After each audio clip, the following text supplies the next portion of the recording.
Hello friends, स्वागत है आपके अपने यूट्यूब चैनल एग्जाम बिहार में। फ्रेंड्स, इस चैनल पे 64 बीपीएससी साक्षात्कार के लिए स्पेशल सीरीज चलाई जा रही है। उस क्रम में आज हम बात करेंगे ज्योग्राफी ऑप्शनल से। जिन लोगों ने ज्योग्राफी ऑप्शनल से मुख्य परीक्षा दिया है उनके बारे में हम बात करेंगे। किस प्रकार से ज्योग्राफी ऑप्शनल से जुड़े इंटरव्यू में प्रश्न पूछे जाते हैं, या इसके पूर्व के बीपीएससी में जैसे कि 63वीं बीपीएससी हो या 60 से 62वीं में ज्योग्राफी ऑप्शनल से जुड़े जितने भी प्रकार के प्रश्न पूछे गए हैं उन सारे प्रश्नों को यहाँ पे संग्रह किया गया है। और साथ में साथ हम ये भी देखेंगे कि ज्योग्राफी सब्जेक्ट के वो कौन कौन से पार्ट है या कौन कौन से टॉपिक हैं या सेक्शन है जिनसे जुड़े इंटरव्यू में प्रश्न पूछे जाने की ज़्यादा संभावना रहती है। साथ ही साथ हम ये भी देखने की कोशिश करेंगे कि जो भी करंट मुद्दे हैं जो कि ज्योग्राफी से रिलेटेड है, भौगोलिक क्षेत्रों में किस प्रकार से परिवर्तन हुआ है या कौन कौन से करंट के मुद्दे हैं, किस प्रकार से अभी वो चर्चा में रहा है, उससे ज़्यादा प्रश्न पूछे जाने की संभावना रहा है। तो आइए फ्रेंड्स हम देखते हैं फ्रेंड ज्योग्राफी ऑप्शनल से पूछे जाने वाले प्रश्नों के लिए। इसके पहले कि हम बात करें कि जितने भी लोग ज्योग्राफी ऑप्शनल से मुख्य परीक्षा दिए हैं उन्हें अपने इंटरव्यू के लिए अभी से तैयारी को जारी रखना होगा। वे अपने सिलेबस के अनुसार पूरे टॉपिक को एक थोड़े थोड़े उसको अपने से देखना होगा। ज़्यादातर डीप में प्रश्न नहीं पूछे जाते हैं, इसके लिए कोई चिंता करने की बात नहीं है। तो आइए फ्रेंड्स हम देखते हैं कुछ सामान्य प्रश्न जो कि पूछे गए हैं। सबसे पहले अक्षांश और देशांतर, ये बहुत ही सामान्य प्रश्न है। ज़्यादातर पूछे जाते हैं कि अक्षांश और देशांतर के बारे में आप बताइए, या अक्षांश या देशांतर में क्या अंतर है, या अक्षांशों की संख्या कितनी है, देशांतरों की संख्या कितनी है, या भारत की जो अवस्थिति है वो कितने अक्षांश और देशांतर पर है, या आपके बिहार से जुड़े भी पूछ लिए जाए कि आपका बिहार जो है बिहार कितने अक्षांश और देशांतर में स्थित है, इसके बारे में। उसके बाद है टाइम जोन अलग अलग क्यों है। टाइम जोन के बारे में पूछे जाते हैं कि किस प्रकार से टाइम जोन अलग अलग है, भारत का कितना टाइम जोन है, या कौन से देश हैं जिसका अलग अलग ज़्यादातर टाइम जोन है, जैसे रसिया का कितना टाइम जोन है, या इसके पीछे क्या कारण है कि क्यों किसी देश के लिए एक है या बड़े देशों के लिए अलग अलग टाइम जोन रखा गया है, उसके पीछे कारण पूछे जाते हैं। उसके बाद देखिए मानक समय और स्थानीय समय के बारे में पूछा जाता है कि मानक समय क्या है और स्थानीय समय क्या है, या इन दोनों में क्या अंतर है, इससे जुड़े प्रश्न पूछे गए हैं। और फिर महासागर और सागर के बारे में अंतर पूछा गया कि क्यों महासागर किसे कहते हैं और सागर किसे कहते हैं, या बड़े महासागर कौन है, या सबसे डीप यानी कि सबसे गहरी महासागर कौन है, इसके बारे में पूछा जाएगा। या जो भी उस महासागर से इम्पोर्टेंट है, जैसे कि सबसे गहरी गर्त क्या है, या उस महासागर के कोई क्या इम्पोर्टेंस है हमारे, जैसे कि इकोनॉमी के दृष्टिकोण से देखा जाए कि भारत के लिए कौन सा महासागर सबसे ज़्यादा महत्वपूर्ण है, या विवाद जो भी है जिस प्रकार से विवाद है, जिससे कि अगर देखा जाए तो साउथ चाइना सी जो है दक्षिणी चीन सागर, उसमें विवाद का कारण क्या है, या चीन उसमें किस प्रकार से उसमें हस्तक्षेप कर रहा है, इस प्रकार से देखें प्रश्न पूछ लिए जाते हैं। उसके बाद देखिए गल्फ एवं खाड़ी में अंतर है। गल्फ किसे बोलते हैं, खाड़ी किसे कहते हैं, जैसे बंगाल की खाड़ी या जो भी है कोई भी गल्फ है तो उसको क्या है, या बंगाल की खाड़ी से जितने भी प्रश्न पूछे जाएंगे कि बंगाल की खाड़ी से ज़्यादातर चक्रवात आते हैं तो क्यों कारण है, उसके पीछे क्या कारण है, इससे जुड़े प्रश्न पूछे गए हैं। और प्लेट टेक्टोनिक थ्योरी, ये सिद्धांत से जुड़े प्रश्न है प्रिंसिपल से। आपका ज्योग्राफी ऑप्शनल है तो आप इसके बारे में अच्छी तरह से जानते होंगे कि प्लेट टेक्टोनिक थ्योरी क्या है, इसके अन्य भी थ्योरी क्या है, या किन्होंने इस पर अपना सिद्धांत दिया है, या किस प्रकार से इसके बारे में प्रश्न पूछे गए हैं। उसके बाद वेगनर का जो महाद्वीपीय जो प्रवाह सिद्धांत है उसके बारे में कि वेगनर महोदय ने किस प्रकार से महाद्वीपीय प्रवास सिद्धांत दिया था, वो सिद्धांत क्या कहता है, इसके बारे में पूछे गए हैं। उसके बाद बिग बैंग थ्योरी काफ़ी महत्वपूर्ण है, ज़्यादातर प्रश्न पूछे गए हैं इससे साक्षात्कार में, और पूछे जाने की संभावना भी रहती है, चाहे प्री हो या मेंस हो या इंटरव्यू हो, किसी भी प्रकार से देखा जाए तो ये बहुत ही चर्चा का रहता है और बहुत ही महत्वपूर्ण है। बिग बैंग थ्योरी जैसे कि इसे जॉर्ज लेवेंटर साहब ने दिया था। ये बिग बैंग थ्योरी से आप क्या समझते हैं, क्या है, इसके बारे में आप बताइए। उसके बाद है मानसून की उत्पत्ति, जो कि अभी ये इसलिए इम्पोर्टेंट हो गया है कि मानसून ये भारत के संबंध में देखा जाए तो काफ़ी इम्पोर्टेंट है, क्योंकि भारतीय जो कृषि है पूरी तरह से भारतीय कृषि प्रधान देश है और कृषि पूरी तरह से मानसून पर है स्थिर है। क्योंकि भारत में अगर देखा जाए तो कृषि के अधिकतम जो है क्योंकि वहाँ का जो भी सिंचाई होती है वो मानसून पर निर्भर है, यहाँ अन्य साधन की उपलब्धता बहुत ही कम है। तो इस प्रकार से मानसून है कि मानसून की उत्पत्ति कैसे होती है, कहाँ से होती है, और भारत में मानसून का आगमन कब होता है, कहाँ से होता है। जैसे कि अभी जून महीना है तो इसका आगमन केरल में होगा तो कहाँ से होगा, कैसे होगा, इससे जुड़े एक सामान्य प्रश्न पूछ लिए जाएंगे। उसके बाद अल नीनो, ये भी मानसून से ही जुड़ा है कि अल नीनो ला नीनो क्या होता है, इसमें क्या अंतर है, इसमें कौन गर्म जलधारा है, कौन ठंडी जलधारा है, इसका प्रभाव भारतीय कृषि पे क्या पड़ेगा, भारतीय मानसून पे क्या करेगा, भारतीय अर्थव्यवस्था पे क्यों पड़ेगा, इस प्रकार से प्रश्न को आप लोग देख लीजिएगा। उसके बाद उपसौर और अपसौर से आप क्या समझते हैं, उपसर क्या होता है, अपसर क्या होता है, इस समय कितनी दूरी होती है पृथ्वी,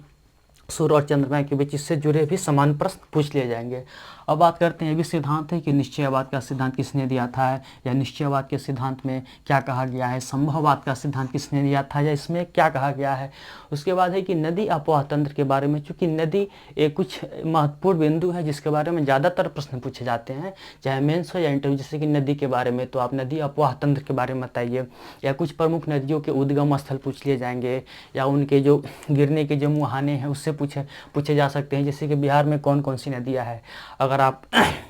विशेष करके उत्तर बिहार के हैं तो बताइए कि उत्तर बिहार में कौन कौन सी नदियाँ बहती है, या जो भी बाढ़ का कारण है, जैसे कि कोसी नदी है तो बाढ़ का कारण क्या है, क्यों कारण है कि बाढ़ आता है, या इसके आप प्रबंधन के लिए बताइए, या उस क्षेत्र के विकास में किस प्रकार से यह बाधक है, इससे जुड़े प्रश्न पूछ लिए जाएंगे। चाहे अगर दक्षिण बिहार से हैं तो दक्षिण बिहार की भी नदियों को पूछा जा सकता है। उसके बाद देखिए चंद्र ग्रहण और सूर्य ग्रहण, इसकी स्थिति के बारे में पूछ लिया जाएगा कि चंद्र ग्रहण के समय बीच में कौन रहता है, या सूर्य ग्रहण की स्थिति कब होती है, या कब होती है, क्यों होती है, तो इससे भी जुड़े प्रश्न पूछ लिए जाएंगे। और प्रमुख मिट्टियों के बारे में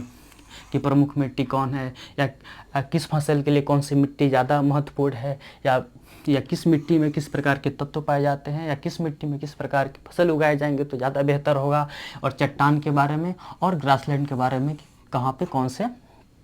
पे कौन से घास के मैदान मिलते हैं। अब बात करते हैं पवन से भी प्रश्न पूछे जाएंगे कि स्थानीय पवन क्या है, या स्थानीय पवन क्या है, कुछ पवनों के नाम बताइए, या जो भी कुछ इम्पोर्टेंट पवन है उसके बारे में बताइए, जैसे कि भारत में कौन सी पवन बहती है, इसके बारे में पूछा जाएगा। और चक्रवात, ये काफ़ी चर्चा का विषय है क्योंकि इससे प्रश्न ज़्यादातर पूछने की संभावना इस बार बन रही है 64वीं PSC में, क्योंकि अभी हाल में चक्रवात आया है। और जैसे कि अम्फान चक्रवात एक आया है कि इससे पूछा जाएगा कि चक्रवात आया या किस क्षेत्र में आया, कि पश्चिमी घाट में आया कि पूर्वी घाट में आया, या कहाँ से आया, या इस चक्रवात के क्या कारण होते हैं, चक्रवात क्यों बनते हैं। हाई प्रेशर के बारे में, लो प्रेशर के बारे में पूछ लिया जाएगा कि चक्रवात के समय हाई प्रेशर लो प्रेशर कौन अंदर होता है कौन बाहर होता है, या एक एंटी चक्रवात भी होता है, एंटी चक्रवात के बारे में पूछा जा सकता है। और चक्रवात का जो जैसे कि अभी देखिए अम्फान चक्रवात आया है, और एक निसर्ग चक्रवात है, ये भी आने वाले हैं, तो इसके बारे में पूछा जाएगा कि क्यों ज़्यादातर चक्रवात आते हैं तो बंगाल की खाड़ी से ही आते हैं, या पूर्वी क्षेत्र में क्यों आते हैं, या इसके कारण क्या है, क्यों चक्रवात बनते हैं। और सबसे इम्पोर्टेंट है कि इसके नामकरण के बारे में पूछा जाएगा कि चक्रवात का जो नाम रखा जाता है कि वो कब कौन सा देश रखेगा, या नाम रखने के पीछे क्या कारण है, तो उसके बारे में भी प्रश्न पूछे जाते हैं। अब हम बात करते हैं कि करंट मुद्दे के बारे में, चूँकि ज्योग्राफी सब्जेक्ट है, और ज्योग्राफी अगर देखा जाए कि भारत के चारों तरफ से जितने भी पड़ोसी देश हैं, तो जैसे कि नेपाल है तो अभी नेपाल से एक थोड़ा सा विवाद है। जैसे कि काला पानी जो क्षेत्र है, काला पानी लिपू लेक, एक लिम्पीय धारा है, तो इसको लेकर के विवाद है कि कुछ समय पहले नेपाल ने अपने यहाँ एक नया नक्शा जारी किया था, इसमें काला पानी और लिपू लेक क्षेत्र को वह नेपाल अपने बता रहा था, तो इसको लेकर के विवाद है भारत और नेपाल के बीच। इसमें चीन का भी कुछ हस्तक्षेप रहा है, तो किस प्रकार से यह विवाद है, इस क्षेत्र को पूछा जाएगा कि क्षेत्र कहाँ है, आप भारत के मैप में बताइए, नक्शे में बताइए, या कौन से बिहार के राज्य कौन से राज्य हैं जहाँ पे ये सीमा मिलता है, या नेपाल से मिलने वाले कौन कौन से स्टेट हैं। और ये भी पूछा जाएगा चूँकि ये बिहार में है तो बिहार के कौन कौन से ज़िले हैं जो नेपाल से सीमा बनाती है, आप उन जिलों का नाम बताइए, या एक क्रम बता सकते हैं। इससे जुड़े प्रश्न पूछे जाएंगे। काली नदी चूँकि इसी समय चर्चा में रहा था, तो काली नदी के बारे में पूछा जाएगा कि काली नदी की उत्पत्ति कहाँ से हुई है, या और भी सीमा बताइए कौन कौन से सीमा बनाता है, और नेपाल से सटे जिले और राज्य के बारे में पूछे जाएंगे। और उससे अब देखिए बिहार में बाढ़ से, चूँकि बहुत ही महत्वपूर्ण है, ये सामान्य प्रश्न है और सब ज़्यादातर पूछे जाते हैं कि बिहार में जो प्रमुख समस्या देखा जाए तो आपदा की समस्या है, और आपदा में देखा जाए तो दो प्रमुख समस्या है, एक बाढ़ है और एक सूखा है। बिहार में अगर देखा जाए तो उत्तर में बाढ़ की समस्या, तो वहीं दक्षिण बिहार में सूखे की समस्या होती है। तो आखिर उत्तर बिहार में बाढ़ की समस्या क्यों है, इसके पीछे क्या कारण है। नदियाँ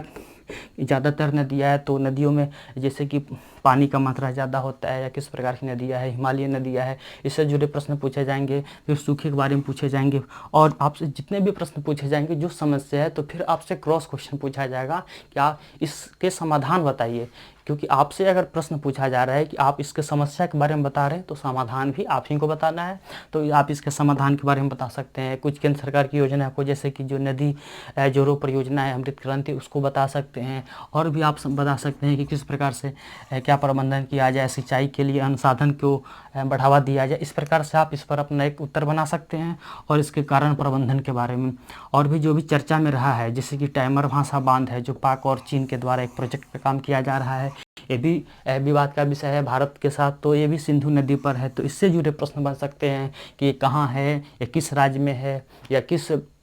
केंद्र शासित प्रदेश में है, या किस नदी पर है। तो सिंधु नदी पर है, और सिंधु नदी का उद्गम कहाँ है, या इसका जो मुहाना, इस प्रकार से प्रश्न पूछे जाएंगे। और आपको देखा जाए कि अभी दादर नगर हवेली और दमन दीव में जो है सो कि दोनों को मिलाया गया है, तो ये कहाँ है, किस राज्य में इसका क्षेत्र आता है, कि दादर नगर हवेली दमन दीव इसके कितने द्वीप हैं, कहाँ पे हैं। तो इस प्रकार से प्रश्न पूछ लिए जाएंगे। या जम्मू कश्मीर और लद्दाख जो दोनों यूटी बना है, इसके बारे में प्रश्न पूछ लिए जाएंगे। कि मैप